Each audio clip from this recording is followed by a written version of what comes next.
Hey Sarge, are you lost again?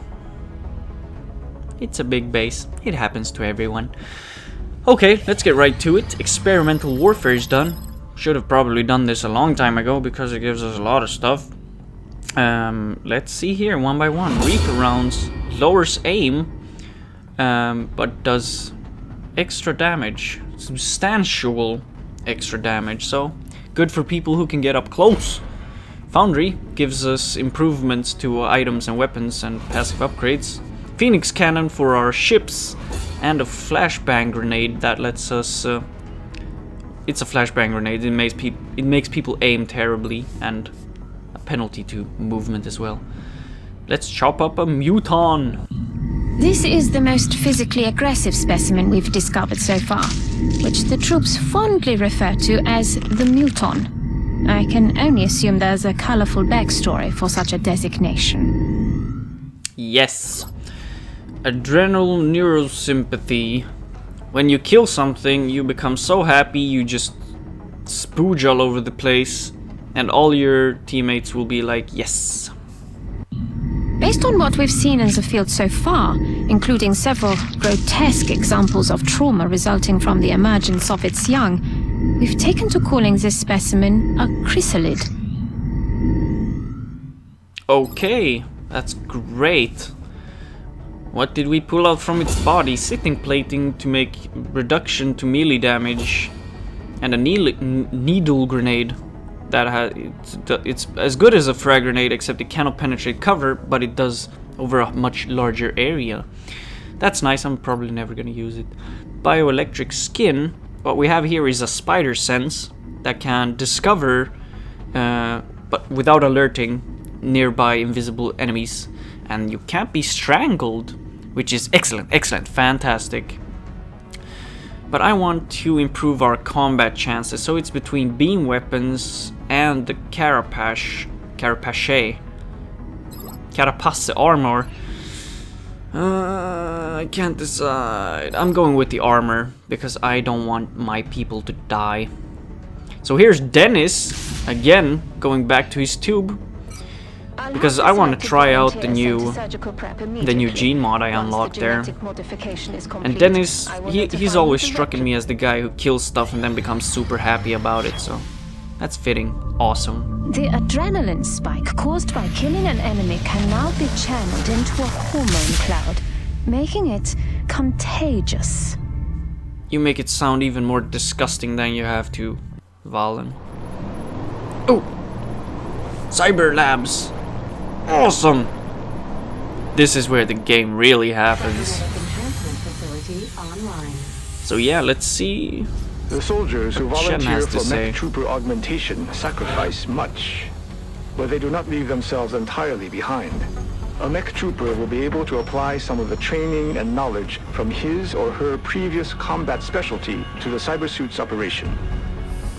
With this facility, we'll be able to build mechanized exoskeletal cybersuits, or MECs, and implant our soldiers with the cybernetic interfaces they'll need to deploy these MECs onto the battlefield. That's right, and as we can see here, the class a person is before becoming a robot decides what they get for a bonus.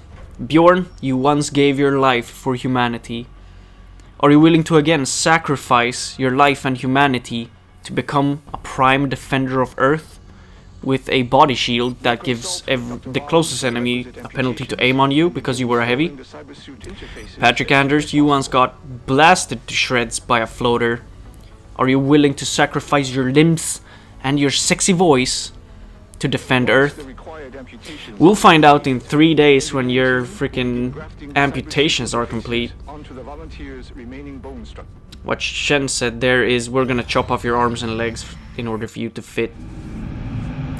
As he said, mech trooper sacrifices much. Trust me, it'll be worth it. Alien containment construction complete. We can now capture people without them dying on the Sky Ranger on the way back. Cutscene.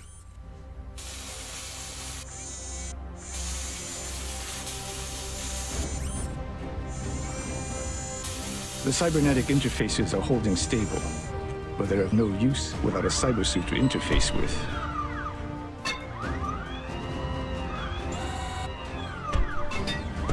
I suggest we manufacture one immediately.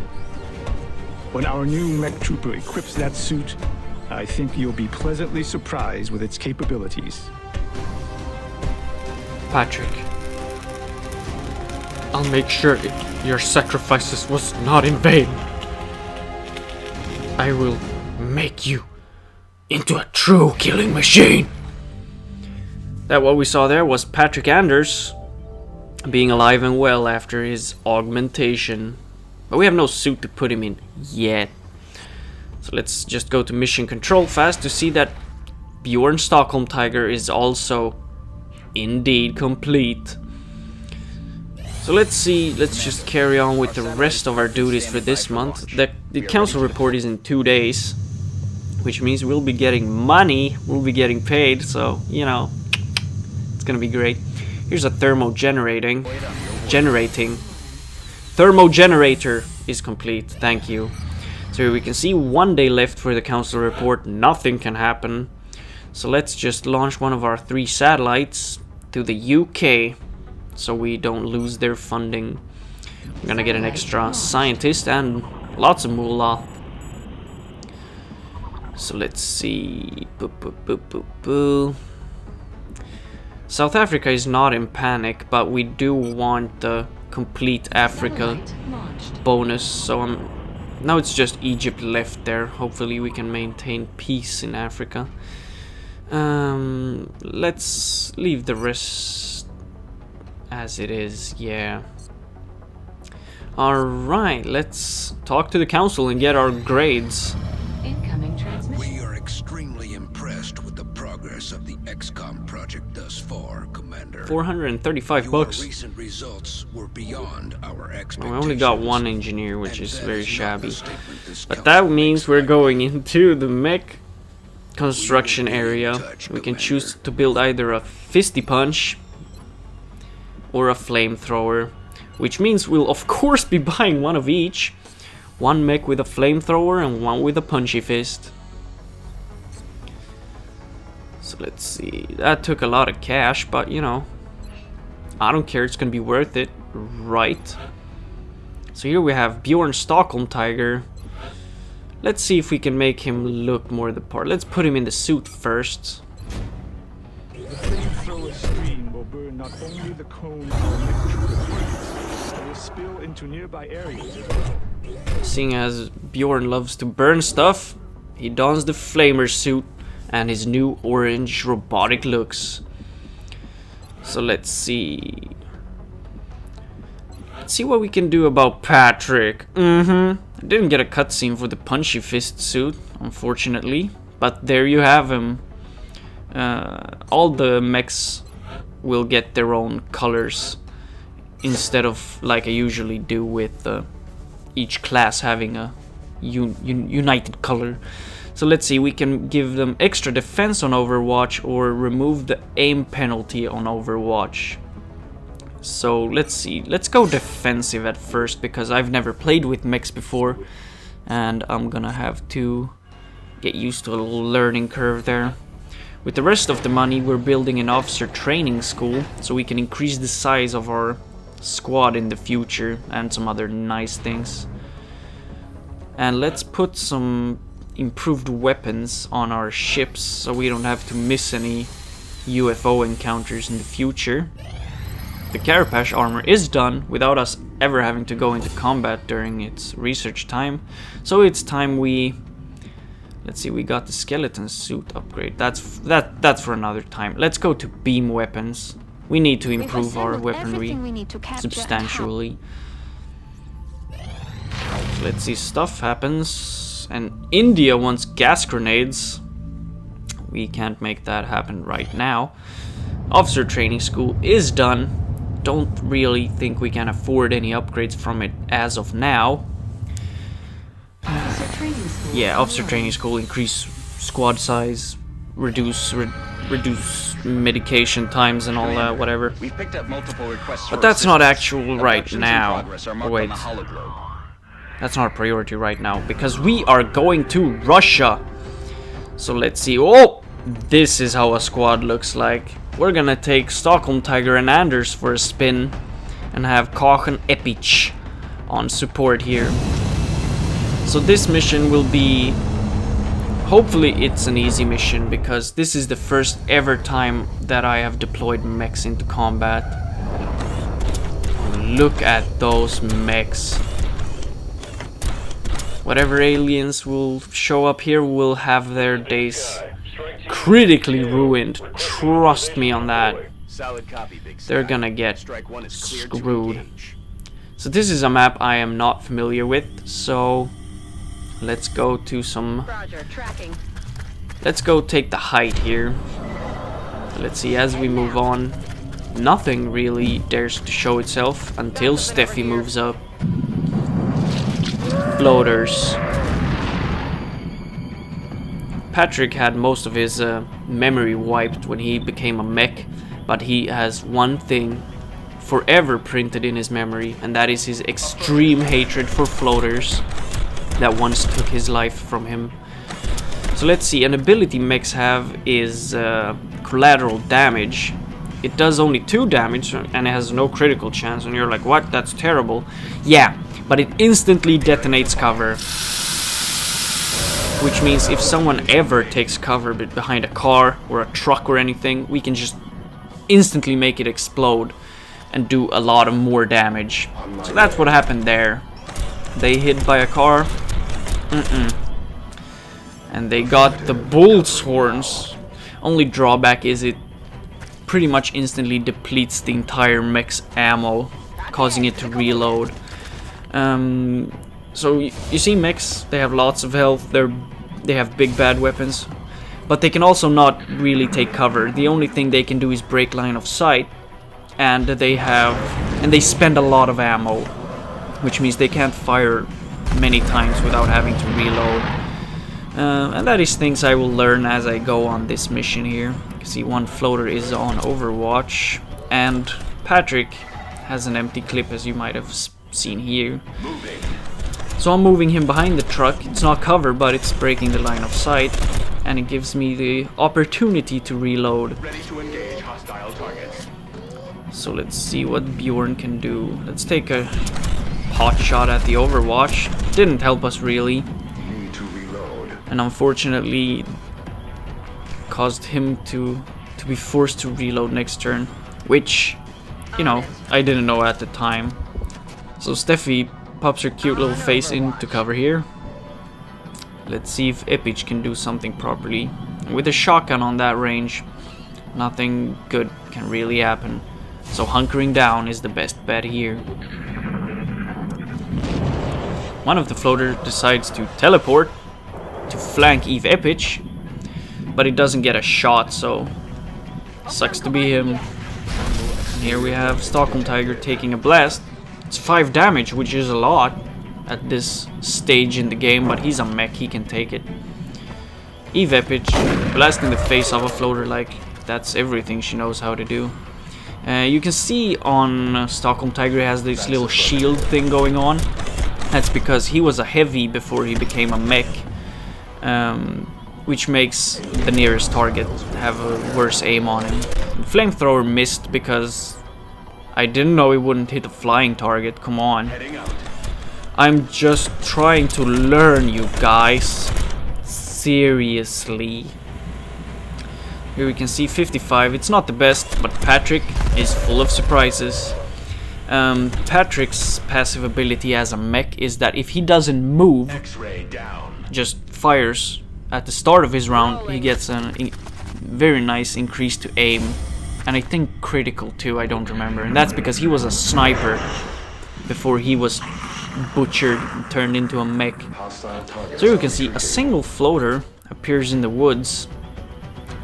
So let's move up to this excellent cover to see what we can do to him.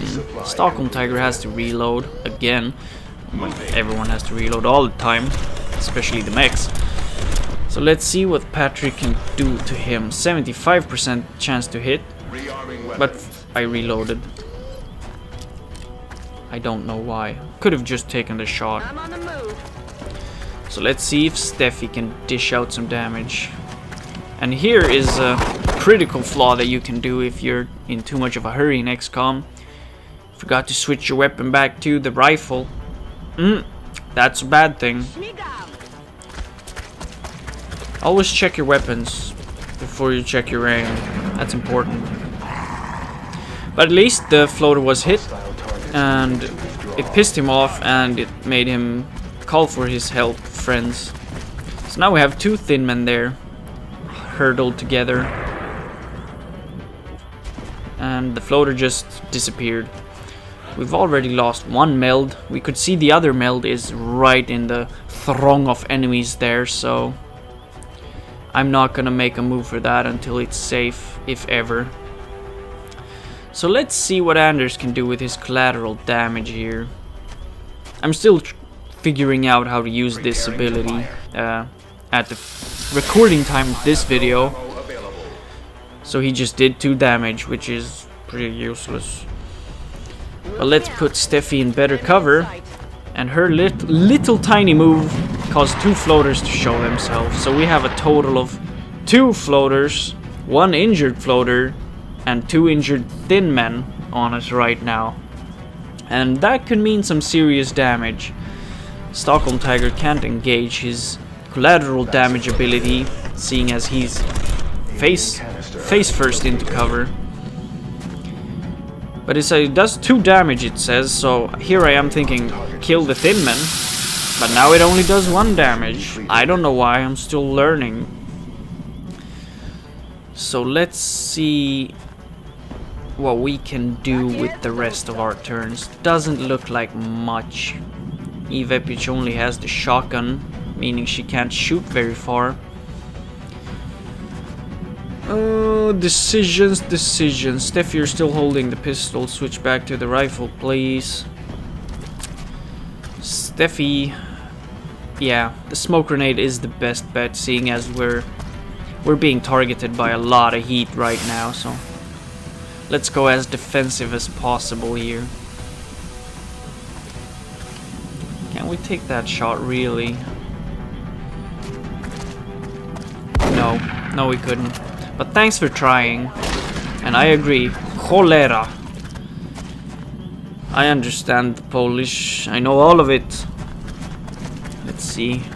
Are you brave enough to come say hi to my MECs, thin man? No, you're not. You cowards. Okay, one of the floater decides to move out. Okay. I'm gonna stand there. And oh, what do you? Okay, so they're suppressing the Kochmeister there. You can abort a suppression by successfully hitting the suppressor. I don't know if the damage matters, but as when they take damage, they stop suppressing. And here we can see the kinetic fist, or the rocket punchy fist as we call it. This is how I learned the first time I realized that that's one buggy piece of crap. You have to be like in a super perfect position for it to work. Otherwise you'll be like, no, you're not in range. You're not in range even though you're standing face to face with the target. So let's see, we're in kind of a pickle here. Let's see.